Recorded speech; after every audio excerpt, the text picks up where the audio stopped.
찬송가 527장 함께 찬송하도록 하겠습니다. 찬송가 527장입니다.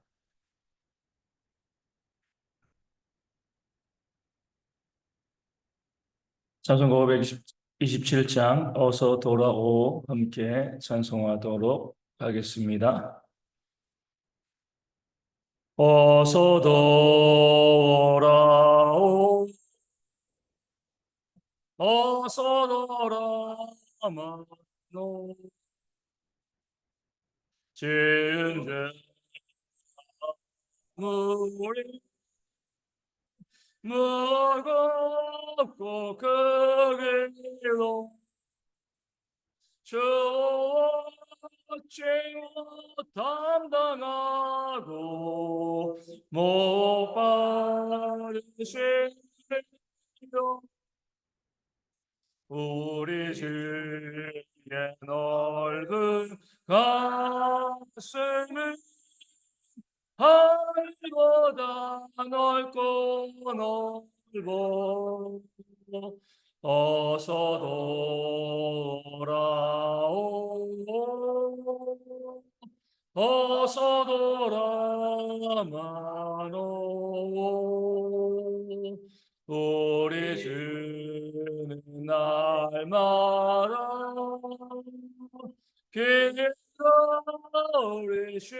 기다리신다오 밤마다 문 열어놓고 마음 졸이시며 나간 자식 돌아오기만 밤새 기다리신다오 어서 돌아오 어서 돌아마노 자식 맞아 아파도 주님의 손으로 때리시고 어루만져 위로해 주시니 우리 주의 넓은 품으로 어서 돌아오소서. 아멘. 사도신경으로 우리의 신앙을 함께 고백하겠습니다. 나는 전능하신 아버지 하나님 천지의 창조주를 믿습니다. 나는 그의 위대하신 아들 우리 주 예수 그리스도를 믿습니다. 그는 성령으로 잉태되어 동정녀 마리아에게서 나시고 본디오 빌라도에게 고난을 받아 십자가에 못 박혀 죽으시고 장사된 지 사흘 만에 죽은 자 가운데서 다시 살아나셨으며 하늘에 오르시어 전능하신 아버지 하나님 우편에 앉아 계시다가 거기로부터 살아있는 자와 죽은 자를 심판하러 오십니다. 나는 성령을 믿으며 거룩한 공교회와 성도의 교제와 죄를 용서받는 것과 몸의 부활과 영생을 믿습니다. 아멘. 느헤미야 9장 17절 말씀입니다. 느헤미야 9장 17절 말씀입니다. 이 말씀 읽어드리겠습니다.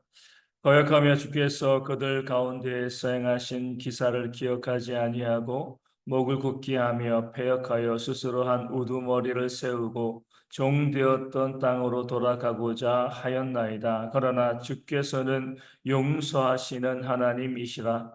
은혜로우시며 긍휼히 여기시며 더디 노하시며 인자가 풍부하심으로 그들을 버리지 아니하셨나이다. 아멘. 이스라엘 백성들은 하나님의 은혜로 온전히 알지 못했기 때문에 거역했습니다. 교만했습니다. 하나님께 패역한 그런 모습을 보였죠. 그 결과 하나님의 인도하심을 거부하고 한 우두머리를 세우고 다시금 그 종되었던 애굽 땅으로 돌아가고자 했습니다. 뭐 기가 막힌 일이죠. 애굽에서 하나님께 부르짖었거든요. 우리를 좀 살려달라고, 이 압제받는 땅에서 우리를 꺼내달라고. 예전에 아브라함에게 하셨던, 또 요셉을 통하여서 하셨던 그 약속의 말씀을 기억하시고 우리를 구해달라고 그들이 하나님께 요청하고요, 부르짖었고, 그 요청이 하나님께서 그 기도를 들으시고 모세를 보내시고 10가지의 재앙과 홍해의 그런 놀라운 역사로 그들을 출애굽시키셨습니다. 그 광야에서도요, 먹을 것, 만나와 메추라기, 마실 것, 반석에서 나오는 물 주시고요. 모든 하나님의 역사를 통해서 그들을 인도하시고 돌보셨습니다. 어떻게 보면 화려한 삶은 아니지만 부족하지 않는 삶을 그들이 광야에서 살았습니다.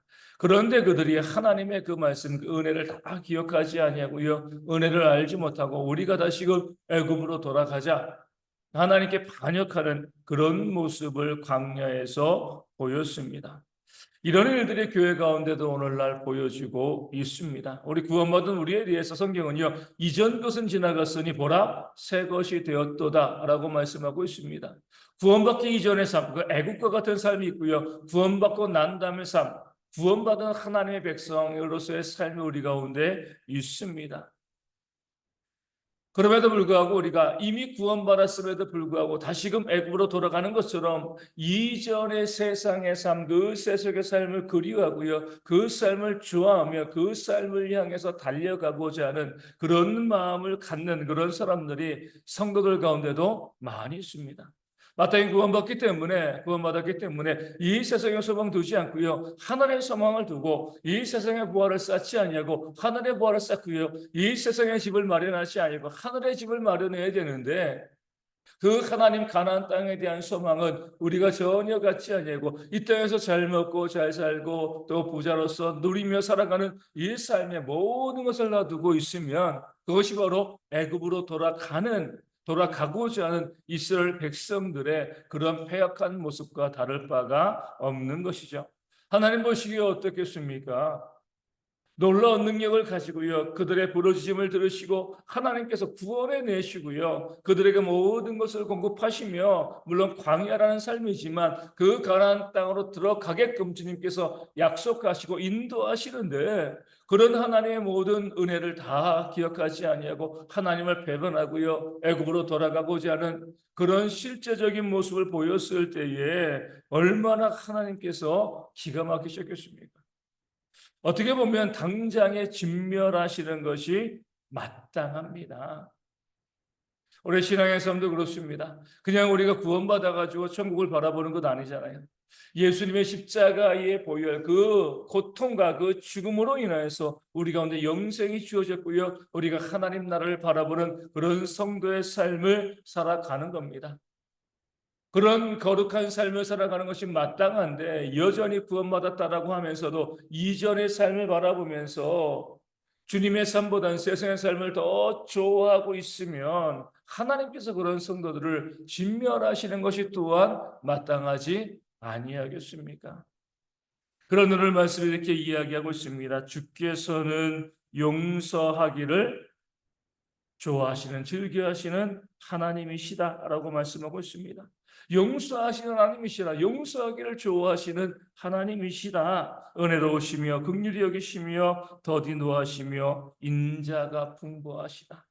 우리 하나님이 그런 분이시란 거죠. 그렇기 때문에 그들을 버리지 아니하셨다. 그렇게 패역한 자인데 하나님을 배반하고요, 다시금 우두머리를 세워서 그 애굽 땅으로, 종되었던 땅으로 돌아가려고 하는 그들임에도 불구하고 당연히 진멸하셔야 되는데 진멸하지 아니하시고요, 그들을 버리지 아니하시고 용서하시는 그 하나님의 사랑이 우리 성경 가운데는 보여지고 있습니다. 이것이 바로 하나님의 무한하신 사랑이 되어지는 거죠.